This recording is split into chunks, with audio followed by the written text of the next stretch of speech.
Akashvani presents Morning News.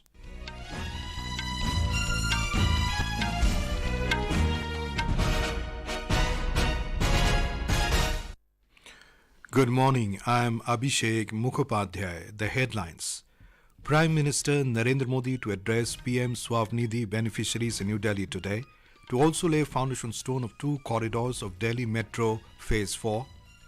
Centre announces Electric Mobility Promotion Scheme 2024 to accelerate adoption of electronic vehicles in the country. Defence Ministry signs two contracts with Hindustan Aeronautics Limited for acquisition of 34 advanced light helicopters for Army and Coast Guard. BJP releases second list of 72 candidates for upcoming Lok Sabha Polls. Prime Minister Modi to hold talks with his Bhutani counterpart Dasho Tshering in New Delhi this evening. US House of Representatives passes landmark bill that could ban TikTok. And in badminton, Sindhu to face Young of South Korea in the women's singles of England Open Championships today in Birmingham.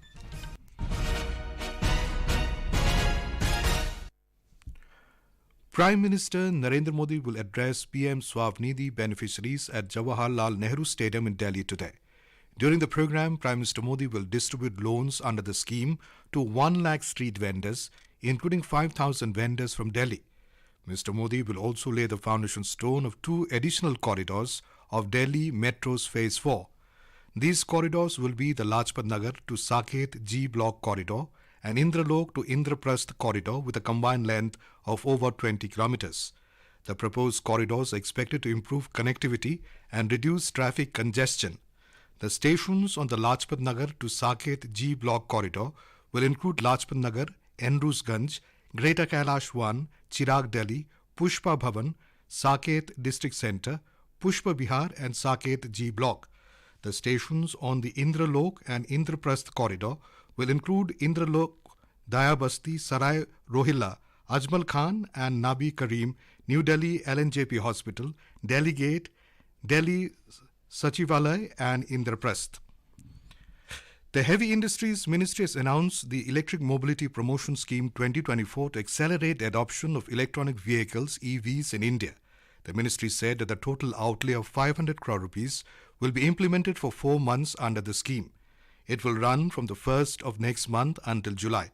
It added that only electric two-wheelers E2W and electric three-wheelers E3W will be eligible under the scheme, including registered e-rickshaws, e-carts and L5 automobiles.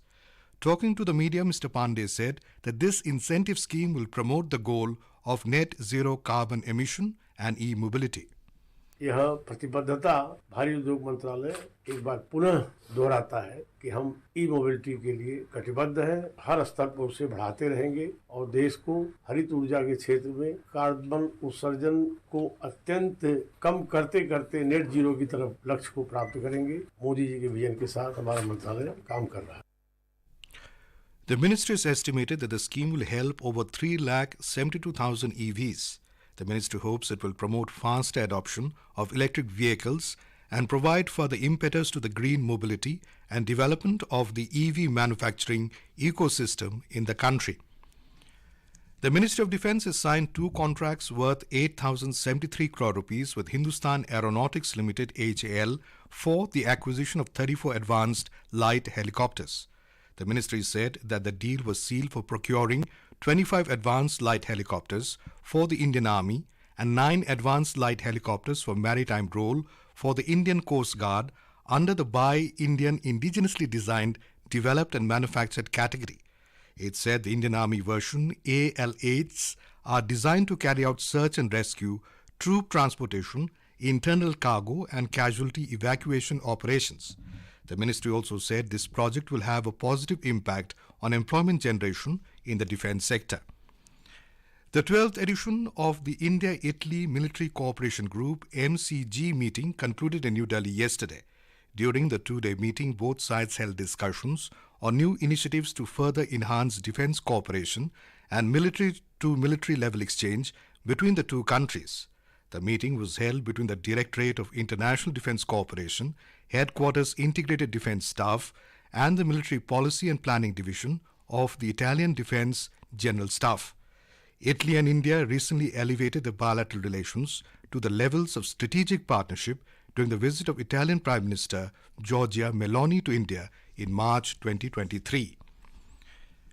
The BJP has released the second list of its 72 candidates for the upcoming Lok Sabha elections. The list includes the names of candidates for 20 seats each in Maharashtra and Karnataka, 6 each in Haryana and Telangana, 7 in Gujarat, 5 in Madhya Pradesh, 2 each in Delhi, Himachal Pradesh and Uttarakhand, and 1 candidate each for Tripura and Dadar and Nagar Haveli. Union Ministers Anurag Singh Thakur will contest from Hamirpur parliamentary constituency in Himachal Pradesh, while Nitin Gadkari will fight from Nagpur seat. Piyush Goyal from Mumbai North and Dr. Bharti Pravin Pawar from Dindori seat in Maharashtra. Former Haryana Chief Minister Manohar Lal Khattar will fight from Karnal seat, and Union Minister Krishanpal Gurjar from Faridabad parliamentary constituency in Haryana. The party has also announced the names of candidates for the remaining 2 Lok Sabha seats for Delhi. The party has fielded Harsh Malhotra from East Delhi and Yogendra Chandolia from Northwest Delhi. The Chirag Paswan-led Lok Janshakti Party Ram Vilas has finalized a seat sharing deal with the BJP as part of the NDA in Bihar for the upcoming Lok Sabha elections. LGB chief Chirag Paswan met BJP President Jagat Prakash Nadda in New Delhi. In a social media post, Mr. Chirag Paswan said that as a member of the NDA, his party and BJP President together finalized a seat sharing in Bihar for the Lok Sabha elections. He said an announcement will be made soon accordingly. The National Highways Authority of India, NHAI, has issued an advisory for Paytm FASTag users to switch to another bank FASTag before the 15th of March. The Road Transport and Highways Ministry said this will help avoid penalties for any double fee charge while commuting on national highways.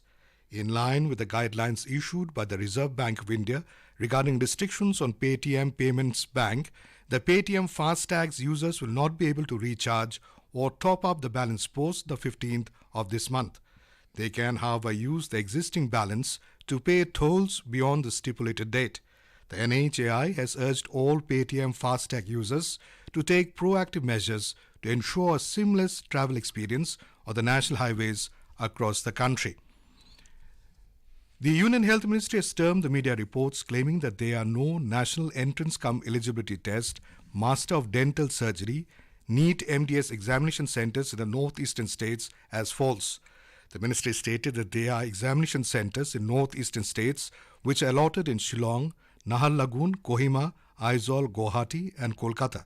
It said, moreover, in the second application window for NEET MDS 2024, which closed on the 11th of this month, only 560 candidates have registered.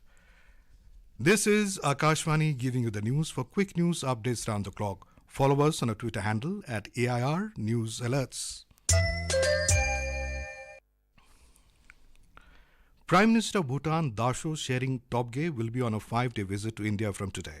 This is his first overseas visit after assuming office in January this year. External Affairs Ministry said during the visit, Prime Minister of Bhutan will call on the President Draupadi Murmu and hold bilateral talks with the Prime Minister Narendra Modi. Prime Minister Tshering will also visit Mumbai.